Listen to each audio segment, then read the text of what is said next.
Welcome to Kannan info Tamil. நம்ம இன்னைக்கு என்ன டாபிக் பார்க்க போறோம் அப்படின்னா 3 முக்கியமான டிஃபென்ஸ் அப்டேட் இந்த வீடியோல பார்க்க போறோம். முதல் டிஃபென்ஸ் அப்டேட், இந்தியா மற்றும் ரஷ்யா இணைந்து தயாரிக்கும் பிரம்மோஸ் 2 ஹைப்பர்சானிக் மிசைல் டெவலப்மெண்ட் குறித்து சர்ப்ரைசிங்கான சில விஷயங்கள் வெளிவந்திருக்கு. அது என்ன விஷயங்கள்? பிரம்மோஸ் 2 ஹைப்பர்சானிக் மிசைல ரஷ்யா மற்றும் இந்தியா இணைந்து எப்படி உருவாக்க போறாங்க? இந்த மிசைலை டெவலப் செய்து எப்பொழுது இந்திய படையில் இணைக்கப்படும்?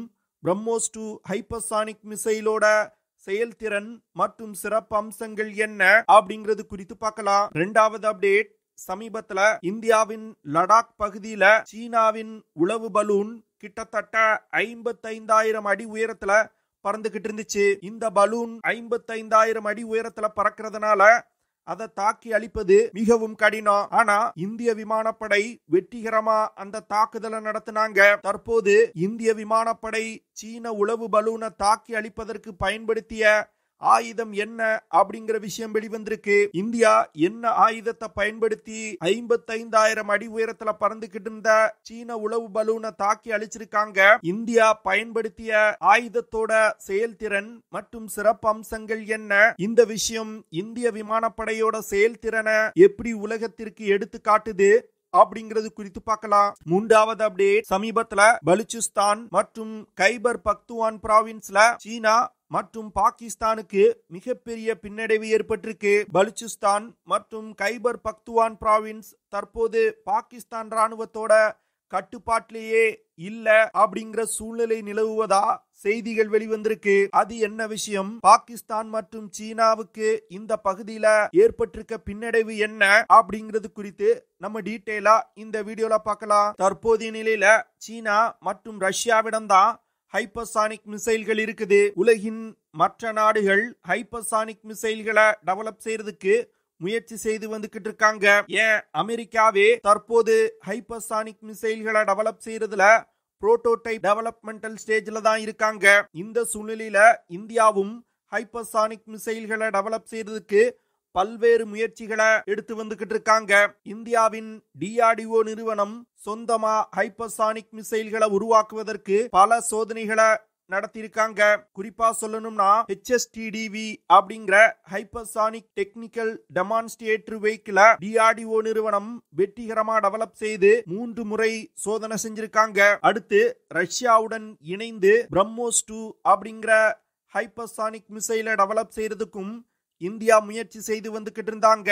இந்த ப்ராஜெக்ட் பல வருடங்களா வெறும் பேச்சளவில் மட்டும்தான் இருந்துச்சு. ஆனா தற்போது பிரம்மோஸ் ஏரோஸ்பேஸ் நிறுவனம் பிரம்மோஸ் 2 ஹைப்பர்சானிக் மிசைல் எப்படி டெவலப் செய்யப்பட உள்ளது அப்படிங்கிற ஒரு கிளியரான ரோட் மேப்பை வெளியிட்டிருக்காங்க. அதாவது பிரம்மோஸ் 2 ஹைப்பர்சானிக் மிசைல 2 வேரியண்ட்களா டெவலப் செய்யறதுக்கு பிரம்மோஸ் ஏரோஸ்பேஸ் நிறுவனம் திட்டமிட்டிருக்காங்க. 2026 வருடத்துக்குள்ள பிரம்மோஸ் 2 அப்படிங்கிற ஒரு ஹைப்பர்சானிக் மிசைல டெவலப் செய்யறதுக்கு பிரம்மோஸ் ஏரோஸ்பேஸ் நிறுவனம் திட்டமிட்டிருக்காங்க. அந்த முதல் பேஸ்ல உருவாக்கப்படும் பிரம்மோஸ் 2 ஹைப்பர்சானிக் மிசைல் மாக் 5 அப்படிங்கிற வேகத்துல பறக்கும் வகையில உருவாக்கப்பட உள்ளது. அதாவது ஒலியின் வேகத்தை விட 5 மடங்கு வேகமா பறக்கும் வகையில உருவாக்கப்பட உள்ளது. இந்த மிசைல நெக்ஸ்ட் ஜெனரேஷன் ராம்ஜெட் இன்ஜினை பயன்படுத்த போறாங்க.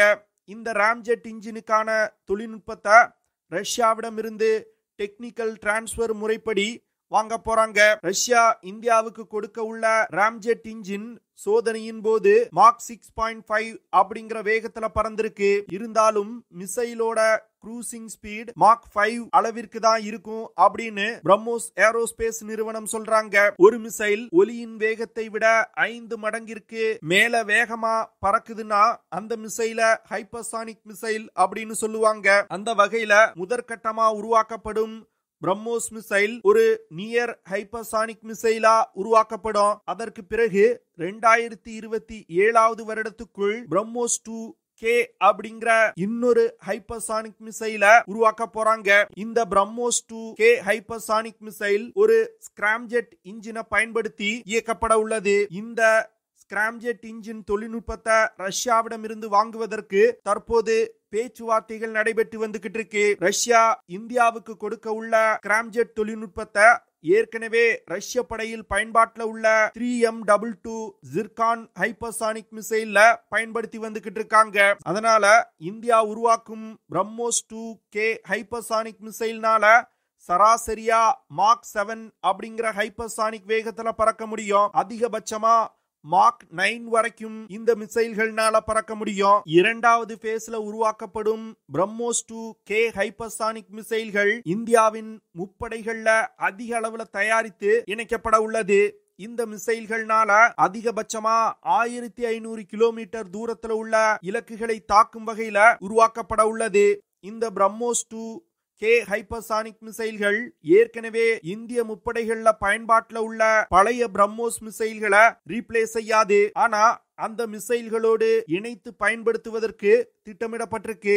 ஏன்னா இந்த பிரம்மோஸ் 2K ஹைப்பர்சானிக் மிசைல்கள் விலை அதிகமாயிருக்கும். மிகவும் முக்கியமான டார்கெட்டுகளை தாக்குவதற்கு மட்டும் இந்தியா பயன்படுத்துவாங்க. சாதாரண இலக்குகளை தாக்குவதற்கு பழைய பிரம்மோஸ் மிசைல்களை பயன்படுத்துவதற்கு திட்டமிடப்பட்டிருக்கு. பிரம்மோஸ் 2K ஹைப்பர்சானிக் மிசைல் மட்டும் உருவாக்கப்பட்டால் இந்தியாவுடைய அஃபென்சிவ் கேப்பபிலிட்டியை மிகப்பெரிய அளவுல உயர்த்தும். இந்த பிரம்மோஸ் 2K ஹைப்பர்சானிக் மிசைல்கள் இந்தியாவின் ஃப்ரண்ட்லைன் போர்க்கப்பல்கள், மொபைல் லான்ச்சர்கள் மற்றும் ஃபைட்டர் ஜெட் விமானங்களை இணைத்து பயன்படுத்துவதற்கு திட்டமிடப்பட்டிருக்கு. மிகவும் எடை குறைவான பிரம்மோஸ் 2K ஏர் லான்ச் ஹைப்பர்சானிக் மிசைலையும் உருவாக்குவதற்கு திட்டமிடப்பட்டிருக்கு. இந்த பிரம்மோஸ் 2K ஹைப்பர்சானிக் மிசைல்களை இந்திய விமானப்படையில் பயன்பாட்டில் உள்ள அத்துணை விமானங்களையும் பயன்படுத்தும் வகையில உருவாக்கப்பட உள்ளது. ஏன்னா தற்போது உள்ள BrahMos A air launch cruise மிசைல Su-30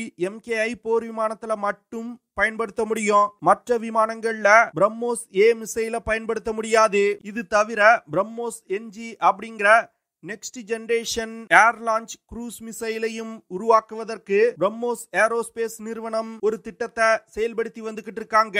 இந்த திட்டத்தின் மூலமா மாக் 3 அப்படிங்கிற வேகத்துல பறக்கக்கூடிய ஏர் லான்ச் க்ரூஸ் மிசைல்களை உருவாக்க போறாங்க. அது மட்டும் இல்லாம தற்போது பயன்பாட்டில் உள்ள பிரம்மோஸ் மிசைல்களோட ரேஞ்ச அதிகப்படுத்துவதற்கு திட்டமிட்டிருக்காங்க. கிட்டத்தட்ட 800 கிலோமீட்டருக்கும் அதிகமான தூரத்துல உள்ள இலக்குகளை தாக்கும் வகையில பிரம்மோஸ் மிசைல்ல சில முக்கியமான மாற்றங்களை செய்வதற்கு திட்டமிட்டிருக்காங்க. அதனால 2027 வருடத்துக்குள் இந்திய படையில் ஒரு ஹைப்பர்சானிக் மிசைல் பயன்பாட்டில் இருக்கும் அப்படின்னு டிஃபென்ஸ் எக்ஸ்பர்ட் சொல்றாங்க. இந்த விஷயம் இந்தியாவுடைய அஃபென்சிவ் கேப்பபிலிட்டியை மிகப்பெரிய அளவுல உயர்த்தும். அது மட்டும் இல்லாம சீனா மற்றும் பாகிஸ்தான் எல்லையில ஒரு யுத்தம் ஏற்பட்டால் இந்த மிசைல்களை பயன்படுத்தி ஏர் டிஃபென்ஸ் சிஸ்டங்களால் பாதுகாக்கப்பட்ட எதிரிகளின் இலக்குகளை மிக துல்லியமா தாக்கி அளிக்க முடியும். அடுத்து சில மாதங்களுக்கு முன்பு சீனாவுடைய உளவு பலூன் அமெரிக்காவுடைய முக்கியமான மிலிட்டரி இன்ஸ்டலேஷன்ஸ் மீது பறந்துகிட்டு இருந்துச்சு. அந்த உளவு பலூனை அமெரிக்கா தன்னுடைய 5th ஜெனரேஷன் ஃபைட்டர் ஜெட் விமானமான F-22 ராப்டர் விமானத்தை பயன்படுத்தி தாக்கி அளிச்சாங்க. அதற்கு பிறகு இந்தியாவுடைய அந்தோமான் நிக்கோபார் பகுதியில சீனாவுடைய உளவு பலூன் பறந்துச்சு. ஆனா இந்தியா அந்த பலூனை தாக்கி அளிப்பதற்கு எந்த முயற்சியும் செய்யல. இந்த சூழ்நிலையில சமீபத்துல இந்திய விமானப்படையோட ஈஸ்டர்ன் ஏர் கமாண்டிற்கு கீழ் வரக்கூடிய லடாக் பகுதியில கிட்டத்தட்ட 55,000 அடி உயரத்துல ஒரு சீன உளவு பலூன் பறந்துகிட்டு இருந்திருக்கு. இந்த பலூனை பார்த்தவுடன் இந்திய விமானப்படையின் ஈஸ்டர்ன் ஏர் கமாண்ட் ரஃபேல் போர் விமானங்களை அனுப்பி அந்த பலூனை தாக்கி அளிச்சாங்க. கிட்டத்தட்ட 55,000 அடி உயரத்துல பறந்துகிட்டு இருக்கக்கூடிய ஒரு உளவு பலூனை தாக்கி அளிப்பது ஒரு சாதாரண விஷயம் கிடையாது. அந்த விஷயத்தை ரஃபேல் போர் விமானங்களை பயன்படுத்தி இந்தியா வெற்றிகரமா சாதிச்சிருக்காங்க. அதாவது ரஃபேல் போர் விமானத்துல மைக்கா IR அப்படிங்கிற ஒரு அதிநவீன ஏர் டு ஏர் மிசைல் இணைக்கப்பட்டிருக்கு. இந்த மிசைல் MBDA நிறுவனத்தால் உருவாக்கப்பட்ட ஒரு air to air missile. Rafale போர் விமானத்துல உள்ள இந்த மைக்கா IR மிசைலை பயன்படுத்தி தான் இந்தியா சீன உளவு பலூனை சுட்டு வீழ்த்தி இருக்காங்க. இந்த மைக்கா IR மிசைல் ரஃபேல் போர் விமானங்கள் தவிர அப்கிரேட் செய்யப்பட்ட மிராஜ் 2000 விமானத்திலையும் இணைக்கப்பட்டிருக்கு. இந்த மைக்கா IR மிசைல்னால 60 முதல் 80 கிலோமீட்டர் தூரத்துல உள்ள இலக்குகளை மிக துல்லியமா தாக்க முடியும். இந்த மிசைல்னால மாக் 6 அப்படிங்கிற வேகத்துல பறந்து சென்று இலக்கை தாக்க முடியும். மைக்கா IR மிசைல்ல இலக்கை கண்டுபிடித்து தாக்குவதற்கு டியூவல் வேவ் பேண்ட் மற்றும் பாசிவ் இமேஜிங் IR சீக்கர்கள் பயன்படுத்தப்பட்டிருக்கு. இந்த மிசைல்னால லாக் ஆன் பிஃபோர் லான்ச் மற்றும் லாக் ஆன் ஆஃப்டர் லான்ச் மோட்ல இயங்க முடியும். இந்த மிசைல்ல இருக்கக்கூடிய இன்ஃப்ராரெட் சர்ச் அண்ட் டிராக்கிங் சிஸ்டத்தை பயன்படுத்தி தன்னிச்சையாகவே டார்கெட்டை கண்டுபிடித்து தாக்குதல் நடத்தும். இந்த மிசைல்ல ஹை எக்ஸ்ப்ளோசிவ் வார்ஹெட்கள் பயன்படுத்தப்படுது. மைக்கா IR மிசைல்கள் பிரத்யேகமா ஹை ஆல்டிடியூட்ல பறக்கக்கூடிய ஏரியல் டார்கெட்டுகளை தாக்குவதற்காகவே உருவாக்கப்பட்டிருக்க மிசைல். இந்திய விமானப்படை சீன உளவு பலூன சுட்டு வீழ்த்தியதன் மூலம் தன்னுடைய வான்பரப்ப அனைத்து விதமான அச்சுறுத்தல்கள்ல இருந்தும் இந்திய விமானப்படையால் பாதுகாத்து கொள்ள முடியும் அப்படிங்கறத ப்ரூவ் பண்ணிருக்காங்க. இது போன்ற கேப்பபிலிட்டி உலகின் வெகு சில நாடுகளுடைய விமானப்படையிடம் தான் இருக்குது. தற்போது சீனாவுக்கு இந்திய விமானப்படையோட பலம் என்ன அப்படிங்கிறது தெரிஞ்சிருக்கும். அடுத்து பாகிஸ்தானுடைய துறைமுக நகரமான கராச்சியில ஒரு மிகப்பெரிய தாக்குதலை பலூச் லிபரேஷன் ஆர்மி நடத்தியிருக்காங்க. அதாவது கராச்சியில இருக்கக்கூடிய ஜின்னா இன்டர்நேஷனல் ஏர்போர்ட்டுக்கு அருகில் இந்த தாக்குதல் நடத்தப்பட்டிருக்கு. இந்த தாக்குதல்ல 3 வெளிநாட்டவர் கொல்லப்பட்டிருக்காங்க. அதுல சீனாவை சேர்ந்த ஒரு நபரும் இருக்காரு. கிட்டத்தட்ட 17க்கும் மேற்பட்ட நபர்கள் காயமடைஞ்சிருக்காங்க. இந்த தாக்குதலை IED பயன்படுத்தி பலூச் லிபரேஷன் ஆர்மி நடத்தியிருக்காங்க. அதாவது போர்ட் குசாம் எலக்ட்ரிக்கல் பவர் காம்ப்ளெக்ஸ்ல இருந்து சைனீஸ் இன்ஜினியர்ஸ் மற்றும் ஒர்க்கர்ஸ ஏத்திக்கிட்டு கராச்சி ஏர்போர்ட் நோக்கி ஒரு கான்வாய் வந்திருக்கு. அந்த கான்வாய் மீது தான் இந்த தாக்குதல் நடத்தப்பட்டிருக்கு. இந்த தாக்குதலுக்கு பாகிஸ்தான்ல இருக்கக்கூடிய சைனீஸ் எம்பசி தங்களோட கண்டனங்களை தெரிவிச்சிருக்காங்க. அது மட்டும் இல்லாம பாகிஸ்தான் அரசாங்கம் பாகிஸ்தான்ல இருக்கக்கூடிய சீனர்களோட பாதுகாப்பை உறுதி செய்யணும் அப்படின்னு சீன தூதரகம் சொல்லியிருக்காங்க. இந்த தாக்குதல்ல ஜின்னா இன்டர்நேஷனல் ஏர்போர்ட்டுக்கும் கடுமையான பாதிப்பு ஏற்பட்டிருக்கு. இதுல இருந்து என்ன தெரியுதுன்னா பலுச்சிஸ்தான் பகுதியில சீனர்கள் நிம்மதியா வேலை செய்ய முடியாது அப்படிங்கிறது ரொம்ப தெளிவா தெரியுது. வரும் காலத்துல இது போன்ற தாக்குதல்கள் சீனா மற்றும் பாகிஸ்தானியர்கள் மீது அதிகரித்து கொண்டே போகும் அப்படின்னு டிஃபென்ஸ் எக்ஸ்பர்ட் சொல்றாங்க. இந்த சூழ்நிலையில பாகிஸ்தானோட இன்னொரு எல்லையான ஆப்கானிஸ்தான் எல்லையில கைபர் பக்துவான் பிராவின்ஸ்ல ஒரு மிகப்பெரிய தாக்குதலை தெரிகே-இ தாலிபான் அமைப்பு நடத்தியிருக்காங்க. இந்த தாக்குதல்ல பாகிஸ்தான் ராணுவத்தை சேர்ந்த ஒரு முக்கியமான அதிகாரி உட்பட 6 வீரர்கள் கொல்லப்பட்டிருக்காங்க. இதை தொடர்ந்து பாகிஸ்தான் ராணுவத்தினரும் 6 தீவிரவாதிகளை வீழ்த்தியிருப்பதா சொல்லியிருக்காங்க. ஆப்கானிஸ்தான்ல தாலிபான்கள் ஆட்சிக்கு வந்த பிறகு ஆப்கானிஸ்தான ஒரு பேஸா பயன்படுத்திக்கிட்டு எல்லையை ஒட்டியுள்ள பகுதிகளில் தெரிகே-இ தாலிபான் பாகிஸ்தான் அமைப்பு மிகப்பெரிய அளவுல ஆதிக்கம் செலுத்த ஆரம்பிக்கிறாங்க. இது நாள் வரைக்கும் கிட்டத்தட்ட 80,000 பாகிஸ்தானியர்களை இந்த அமைப்பு கொலை செஞ்சிருக்காங்க. இந்த தாக்குதல் எதை குறிக்குதுன்னா தெரிகே-இ தாலிபான் அமைப்பு தற்போது கைபர் பக்துவான் பிராவின்ஸோட பெரும்பாலான பகுதிகளை தங்கள் கட்டுப்பாட்டில் வச்சிருப்பது ரொம்ப தெளிவா தெரியுது. ஆப்கானிஸ்தான்ல தாலிபான்கள் ஆட்சியை கைப்பற்றியவுடன் இந்த விஷயம் இந்தியாவுக்கு தான் மிகப்பெரிய பிரச்சனையா வரப்போகுது அப்படின்னு சோசியல் மீடியால ஃபயர் விட்டுட்டு இருந்தாங்க. ஆனா தற்போது நடக்கக்கூடிய விஷயங்களை பார்க்கும் பொழுது தாலிபான்கள் பாகிஸ்தானுக்கு தான் மிகப்பெரிய பிரச்சனையை கொடுத்து வந்துகிட்டு இருக்காங்க. ஓகே ஃப்ரெண்ட்ஸ், நம்ம வீடியோவோட நிறைவு பகுதிக்கு வந்துட்டோம். இதெல்லாம் தான் நான் உங்ககிட்ட ஷேர் பண்ணணும் அப்படின்னு நினைச்ச விஷயங்கள். ஐ ஹோப் நான் ஷேர் பண்ண விஷயங்கள் உங்களுக்கு பிடிச்சிருக்கும்னு நினைக்கிறேன். அப்படி பிடிச்சிருந்துச்சுன்னா ஷேர் பண்ணுங்க, லைக் பண்ணுங்க, கமெண்ட் பண்ணுங்க, மறக்காம நம்ம சேனலுக்கு சப்ஸ்கிரைப் பண்ணுங்க. See you in the next video. Jai Hind.